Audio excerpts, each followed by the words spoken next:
Malakas pa rin ang buhos ng ulan na nararanasan natin ngayon dito sa bahagi ng Valenzuela National High School. At dito nga po sa Valenzuela National High School, ito yung pinakamalaking evacuation center ng Valenzuela.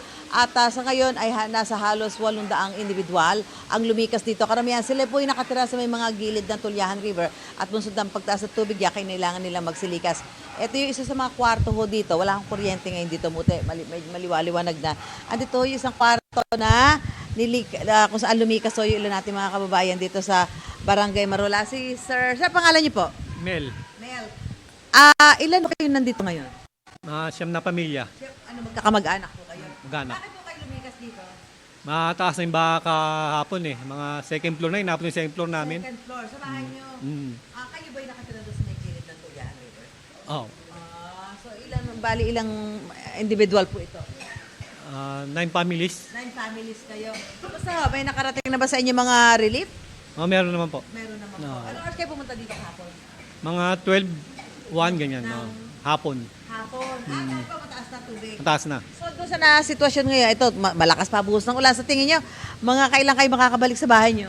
Siguro mga mamayang hapon. Titingnan nyo lang. Oo, lilinis. Oo, pwede na. Ay, kumusta ho tulog? Wala pa nga eh. Wala pa. Oo.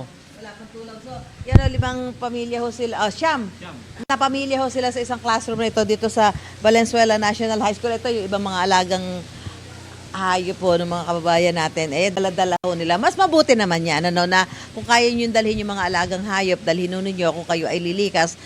O kaya naman sabi nga ho na iba, wag nyo lang itali para alam nila kung paano sila gagawa ng paraan para maging ligtas sila. Wag lamang itatali. No? So mamaya ho ay mamimigay ho tayo ng relief goods sa mga kababayan natin dito.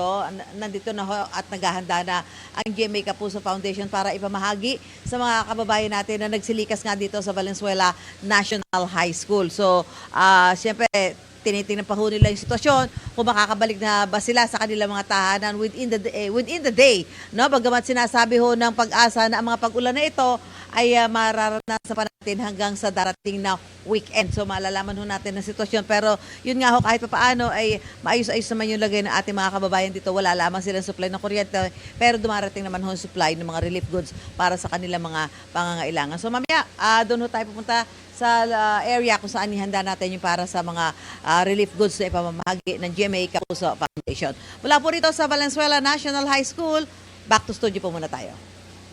Gusto mo bang mauna sa mga balita? Mag-subscribe na sa GMA Integrated News sa YouTube at tumutok sa unang balita.